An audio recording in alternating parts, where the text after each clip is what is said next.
monitored the menstrual cycles. Bruh. Hey guys, it's Sharon.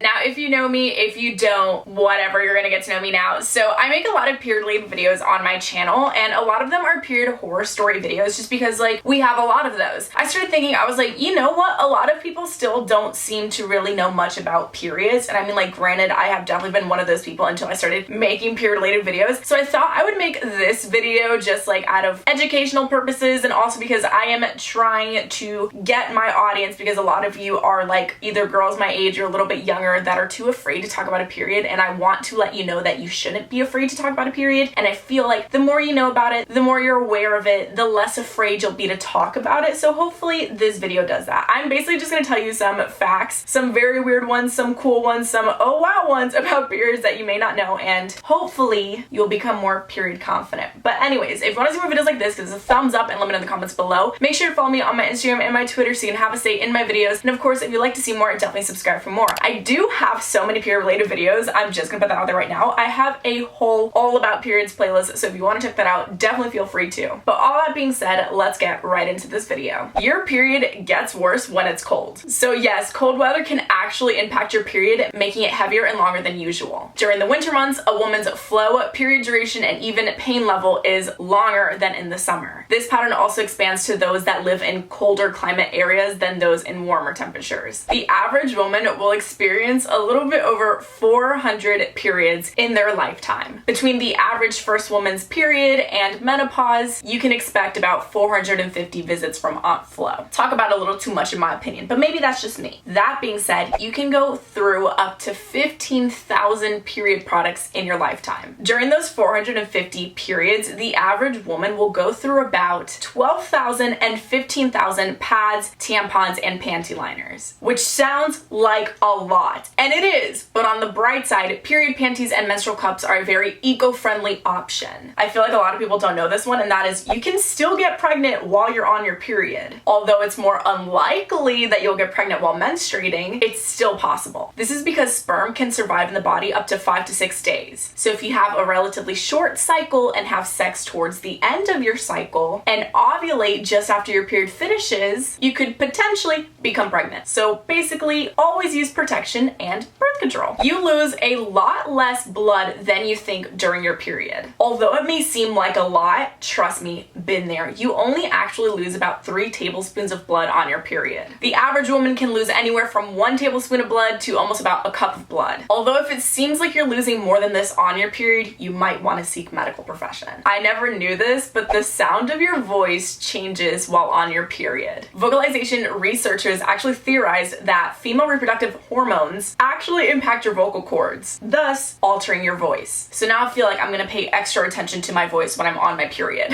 Disney actually made a video about periods in the 1940s. This is called The Story of Menstruation, and it was funded by Kotex. Essentially, it's an explainer for teens about what's coming and who's visiting very soon and what's about to wreck their ovaries. So I actually really love that, because the fact that Disney has been able to talk about periods, why can't we? It's Disney, y'all. I've said this one before and I'm saying it again, water can temporarily cork ear flow. Although uterine lining does continue while you're submerged underwater, the pressure from the water counteracts the gravity of the blood trying to flow out of your vagina. So it's not that you stop bleeding, it's more that there's pressure to stop the blood from flowing. But when you're out of water, it's all back to normal, honey. So good luck, Charlie. I didn't know this one either, but it is not all blood. And what I mean by that is that it's not just blood oozing out from downstairs, there's other things along in it too. There's also mucus and vagina lining, which is why sometimes you might look at your like tampon, your underwear, your pad, and you're like, this is way more than normal, but it's because there's other things mixed in too. It's not just blood. Women paid for the first disposable pad by putting money in a box on a counter. So in 1921, the first disposable pad was sold to women in a plainly wrapped, unidentified box to keep keep period product purchasing on the down low. I think it's so crazy to me that the first disposable pads were available like 100 years ago, because I'm like, how have women been dealing with their periods way before that? Isn't that wild? But hey, we have also come a very long way from being an unidentified box to having all these different brands not afraid to show that they are a tampon or a pad, etc. So good for us, ladies. This one might answer some of those like period small questions, and that is that your natural musk does change when you're on your period. You may not really notice it though. According to a study done in 2009 by Florida State University, men's testosterone levels rise when they get a whiff of clothing worn by women that are ovulating, but not a menstruating one, which means that they're more aroused by women who are ripe and for baby making, ovulating, than those that are on their period. The scent change, which is diminished by hormonal birth controls, is otherwise undetectable since it's caused by odorless steroids. You might spend more money on your period than usual. And of course, like the obvious answer here is duh, because you're buying period products, but it's actually more than that. The UK's University of Hertfordshire, hope I said that right, surveyed more than 400 menstruating women on their spending habits during their menstrual cycle. They found that women actually impulsively shopped more and spent more money while on their period versus different parts of their cycle. Which, I mean, like, I get it, because when you're on your period, all you want to do is like treat yourself sometimes. I mean, like, you do you, sis, right? That's my logic for it. Your period probably isn't syncing up with your roommates or your friends. Researchers monitored the cycles of 186 women living in the same dorm for over a year, and they found that the women's periods didn't sync up at all. Although there are a bunch of studies still being conducted on this, but it seems that for now it really just is coincidental. This one I thought was really weird but also really interesting, and that is that sleeping with a nightlight can help regulate your cycle. Light exposure affects the secretion of the sleep hormone melatonin, which helps control the release of the female reproductive hormones that determine when your menstrual cycle starts and ends. This is from a study back in the 90s, and the key is to sleep with the nightlight the last 2 weeks of your cycle. Keeping it on at all times might actually make your cycle irregular. I've never tested this out. I'm a little bit intrigued. I think it is very interesting. Hey, I mean, worth a shot. If y'all try it out, let me know. Please and thank you.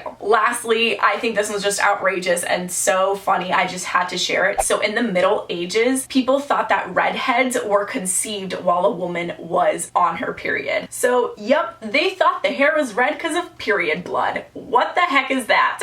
Anyways, I hope you enjoyed this video. If you did, give us a thumbs up. I want you to let me know what fact you found the most interesting. I mean, me personally, probably the redhead one, because that's just insane to me, but like, to each their own, right? If you have your own period facts or just period life hacks and tips, tricks that you would like to share with us, do not be afraid to comment that down below as well. Now, shout out of the day goes to Nora on Instagram. Thank you so much. If you would like to be shout out of the day, just follow me on my Instagram and stay active. And of course, like I mentioned, I do make a lot of period related videos in general. I make my period horror stories once a month and just a bunch of random period videos in between, like questions you might be too afraid to ask your mom, or like hacks for school, or period facts just like this one. If you'd like to see more, I do have an all about periods playlist on my channel that you can binge at all times, and of course you can always subscribe for more. But all that being said, I'll see you guys next time. Bye!